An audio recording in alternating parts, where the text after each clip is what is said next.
Hello guys, how are you? Today I will show you how you to turn off the CNC router machine.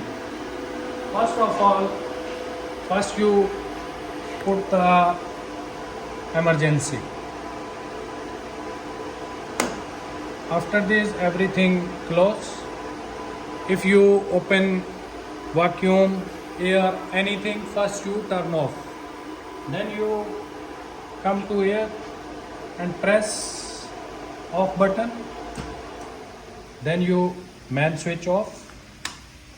After this you have big switch panel, then you turn off this.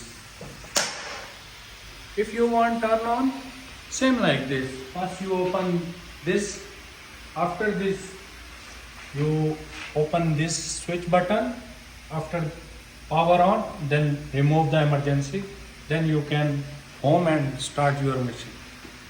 Keep watching my video. See you the next video. Thank you.